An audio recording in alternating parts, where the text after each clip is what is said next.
চলমান পরিস্থিতি নিয়ে মুখ খুললেন আজহারী। জানাবো, হাসিনা বুড়িয়ে গেছেন, ফুরিয়ে গেছেন, নিঃশেষ হয়ে গেছেন। পরিস্থিতির উপর নিয়ন্ত্রণ প্রতিষ্ঠা করুন, সরকারকে বিএনপি। এবং সর্বশেষ জানাবো, ধানমন্ত্রী 32-এর পাশে আয়নাঘর সন্দেহে উৎসুক জনতার ভিড়। শুনছিলেন সংবাদ শিরোনাম, এবারে বিস্তারিত। চলমান পরিস্থিতি নিয়ে মুখ খুললেন আজহারী। ছাত্র জনতার রক্তক্ষয়ী গণঅভ্যুত্থানের 6 মাস পর ফের সক্রিয় রাজনীতিতে ফেরায় মরিয়া চেষ্টা করছে পতিত আওয়ামী লীগ সরকার।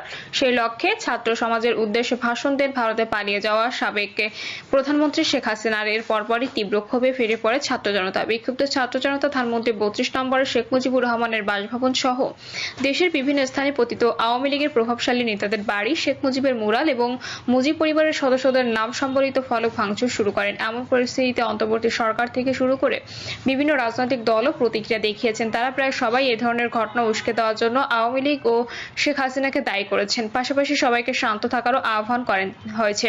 এদিকে দেশব্যাপী চলমান এই পরিস্থিতি নিয়ে মুখ খুলেছেন জনপ্রিয় ইসলামিক স্কলার মিজানুর রহমান আজহারী। তিনি সবাইকে এখানেই থেমে যাওয়ার আহ্বান জানিয়েছেন।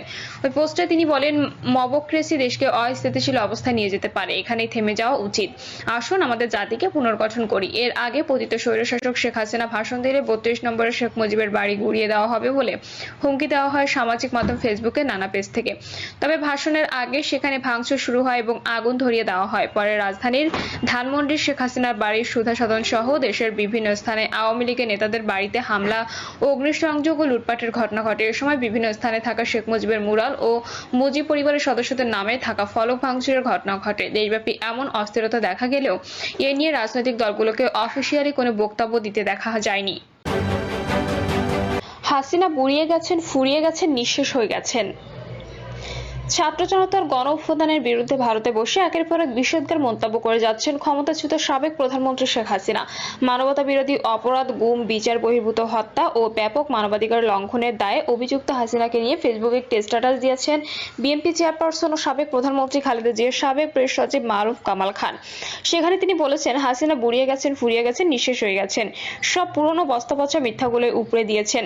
ক্রমাগত মিথ্যের ফুলঝুরি ছড়াবার মতন একটা ক্রিয়েটিভ ক্ষমতা তার ছিল, কিন্তু এখন তার কথাবার্তা শুনে হতাশ হচ্ছে। তিনি সব সৃজনশীলতা হারিয়ে ফেলেছেন, নতুন করে মিথ্যাচারিতা করতে পারছেন না। সেই সব পুরনো বস্তাপচা মিথ্যাগুলো উগড়ে দিচ্ছেন। নতুন করে মিথ্যা কেচ্ছা কাহিনী ফাদার এই ব্যর্থতা প্রমাণ করছে তিনি ফুরিয়ে গেছেন। খুব মনোটোনাস ও ক্লিশে হয়ে পড়েছেন তার কথাবার্তা। এখন তিনি নতুন কোনো কুকথা বলতে পারছেন না, নতুন ধারার কুৎসিত গালিগালাজও উদ্ভাবন করতে পারেন না। নতুন কোনো ব্লাফ কই হাসিনার। বিশ্বাসযোগ্য চটকা ধাপ্পাবাজির ক্ষমতাও কি তিনি হারিয়ে ফেলেছেন? সেই একঘেয়ে পুরনো মিথ্যা তো আর চলে না। শেখ হাসিনা এখন পুরাই বিবর্ণ, বিনোদনহীন। তার কাঁদো কাঁদো অভিনয়, ভিকটিম কার্ড খেলা, শিগগির চিত্র পাল্টে দেওয়ার দম্ভ, উস্কানি, মানবতার দোহাই, স্বজন হারানোর বেদনা এবং আমার কি অপরাধ দেশবাসীর কাছে প্রশ্ন, এসব এখন কেবলই চর্বিত চর্বণ। লাখো কোটি টাকা লুটের পর হাসিনার ত্যাগের গল্প নতুন করে কোনো আবেদন সৃষ্টি করতে পারছে না। হত্যা করে তার দায় অন্যের উপর চাপাবার ব্যাপারে হাসিনার ফাঁদা ষড়যন্ত্র তত্ত্বের পৃষ্ঠাও সকলের অনেকবার পড়া হয়ে গেছে। তার রুচিহীন ভক্তরা পর্যন্ত এখন পুরোই হতাশ হয়ে যাচ্ছে হাসিনার পুয়ার পারফরম্যান্সে। সবাই বুঝতে পারছে হাসিনা বুড়িয়ে গেছেন, ফুরিয়ে গেছেন, নিঃশেষ হয়ে গেছেন। আহাম্মকের স্বর্গবাসী ছাড়া আর কেউ তার পুনরুত্থানের স্বপ্নে বিশ্বাস করবে না, করছে না। পরিস্থিতির উপর নিয়ন্ত্রণ প্রতিষ্ঠা করুন, সরকারকে বিএনপি।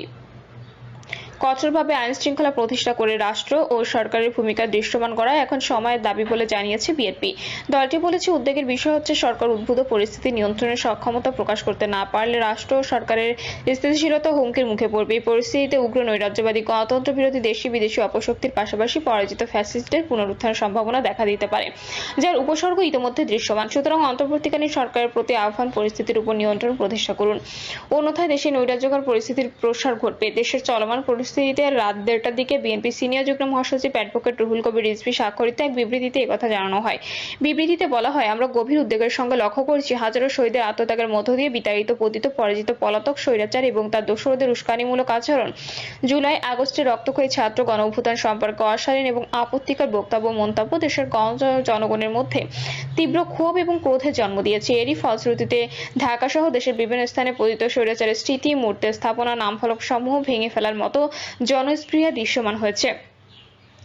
বিবৃতিতে রুহুল কবির রিজভী বলেন, বর্তমান অন্তর্বর্তীকালীন সরকার গত 6 মাসও পলাতক স্বৈরাচার এবং তাদের দোষরদেরকে আইনের আওতায় আনতে যথেষ্ট কার্যকর পদক্ষেপ জনসম্মুখে দৃশ্যমান করতে সফল হয়নি বলে জনমনে প্রতিভাত হয়েছে। ফলে জনগণ আইন নিজের হাতে তুলে নেওয়ার মতো বেআইনি কর্মকাণ্ডে উৎসাহিত হচ্ছে। একটি সরকার বহাল থাকা অবস্থায় জনগণ এভাবে নিজের হাতে আইন তুলে নিলে দেশে বিদেশে সরকারের ভাবমূর্তি ক্ষুণ্ণ হতে পারে। অথচ জুলাই ছাত্র গণঅভ্যুত্থানের আকাঙ্ক্ষা অনুযায়ী জনগণের প্রত্যাশা ছিল দেশে আইনের শাসন পুনঃপ্রতিষ্ঠা হবে, যা বর্তমান সরকারের সর্বোচ্চ অগ্রাধিকার হওয়া বাঞ্ছনীয় ছিল। বর্তমানে দেশে বিভিন্ন শ্রেণী পেশার মানুষ নানান ধরনের দাবি দেওয়া নিয়ে তখন সড়কে মব কালচারের মাধ্যমে জনদুর্ভোগের সৃষ্টি করছে, যা সরকার যথাযথ পদক্ষেপ গ্রহণে মুন্সিয়ানা দেখাতে ব্যর্থ হচ্ছে। তিনি বলেন, জুলাই আগস্টের ছাত্র অভ্যুত্থানের শহীদ পরিবারের রাষ্ট্রীয় সহযোগিতা এবং আহতদের যথাযথ চিকিৎসা ও পুনর্বাসন, নিন্দিত ঘৃণিত পলাতক স্বৈরাচার এবং তার দোষরদের দ্রুত বিচার নিশ্চিত করা, পরাজিত ফ্যাসিস্টদের উস্কানিমূলক তৎপরতা রোধে কার্যকর পদক্ষেপ গ্রহণ অতি জরুরি অগ্রাধিকার। অথচ এসব বিষয়ে দৃশ্যমান এবং উল্লেখযোগ্য অগ্রগতি নেই। রুহুল কবির রিজভী বলেন, এখনো প্রশাসনকে পতিত ফ্যাসিস্ট শাসকের দোষরমুক্ত করা হয়নি।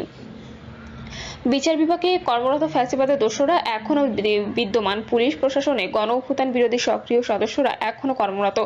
এমতো অবস্থায় সরকার জন আকাঙ্ক্ষা পূরণের সফলতা অর্জন করতে পারবে কিনা তা যথেষ্ট সন্দেহের উদ্বেগ করে। বাজার সিন্ডিকেটে নিয়ন্ত্রণ করে জনগণের নিত্যদিনের দুঃখ দুর্দশা লাঘব করা জরুরি। দীর্ঘ 16 বছরের ফ্যাসিবাদ বিরোধী গণতান্ত্রিক সংগ্রামে অংশগ্রহণকারী সকল শ্রেণী পেশার মানুষের বিরুদ্ধে দায়েরকৃত মিথ্যা গায়েবী মামলার কোনো সুরাহা এখনো হয়নি। গণতন্ত্রকামী জনগণ ফ্যাসিবাদী আমলে দায়ের করা মিথ্যা মামলায় এখনো হয়রানির শিকার হচ্ছে। অথচ এ বিষয়ে সরকার যথাযথ পদক্ষেপ গ্রহণে কার্যকর কোনো ভূমিকা রাখেনি। বিবৃতিতে আরো বলা হয়, জুলাই ছাত্র গণঅভ্যুত্থানের আকাঙ্ক্ষাকে ধারণ করে মানুষের হারানো গণতান্ত্রিক অধিকার, সাংবিধানিক অধিকার, মানবাধিকার সহ ভোটাধিকার নিশ্চিত করার লক্ষ্যে যথাশীঘ্র সম্ভব একটি নির্বাচিত রাজনৈতিক সরকার প্রতিষ্ঠা করাই এখন সর্বোচ্চ অগ্রাধিকার। নির্বাচনমুখী জরুরি সংস্কার সাধন করে দ্রুত নির্বাচনের আয়োজন করাই বর্তমান সরকারের প্রধানতম ম্যান্ডেট। অথচ জন আকাঙ্ক্ষা উপেক্ষা করে অন্তর্বর্তীকালীন সরকার নিজেরাই এই অগ্রাধিকারকে প্রাধান্য না দিয়ে অন্যান্য বিষয়ে অধিক মনোযোগী হলে প্রতীয়মান হচ্ছে। বিবৃতিতে বলা হয়, পতিত ফ্যাসিস্ট এবং স্বৈরাচারের স্মৃতিচিহ্ন নিশ্চিহ্ন কিংবা নির্মূলের মধ্যে ফ্যাসিবাদের মূলোৎপাটন নিহিত নয়, বরং ফ্যাসিবাদ বিরোধী আদর্শিক চিন্তাশক্তি প্রভাবের আদর্শিক রাজনীতি প্রতিষ্ঠা এবং ফ্যাসিবাদ বিরোধী গণ ঐক্যকে দৃঢ় ভিত্তি দেয়া এবং জাতীয় ঐক্যের রাজনৈতিক সংস্কৃতির চর্চায় উত্তম পন্থা। জনগণের মধ্যে এই ধরনের বার্তা ছড়িয়ে দিতে আমাদের সকলেরই প্রচেষ্টা অব্যাহত রাখতে হবে। ধানমন্ডি 32-এর পাশে আয়নাঘর সন্দেহে উৎসুক জনতার ভিড়। ধানমন্ডি 32 নম্বর বঙ্গবন্ধু শেখ মুজিবুর রহমানের বাড়ির পাশে একটি নির্মাণাধীন ভবনে আয়নাঘর আছে এমন সন্দেহ ভিড় করেছেন ছাত্র জনতা। ভবনটির গ্রাউন্ড ফ্লোরের নিচে আন্ডারগ্রাউন্ডে আরো 4টি ফ্লোর ঘিরে এমন সন্দেহ তৈরি হয়েছে। প্রত্যক্ষদর্শীদের সন্দেহ, স্বৈরাচার শেখ হাসিনা, ডিজিএফআই, পুলিশ, র্যাবসহ বিশ্বস্ত প্রশাসনের আয়নাঘরের বাইরে দলীয় নেতাকর্মীদের দ্বারা নতুন এই আয়নাঘর তৈরি করেছে। তবে কেউ কেউ বলছেন ফ্লোরগুলো বহুতল ভবনটির গ্যারেজ হতে পারে।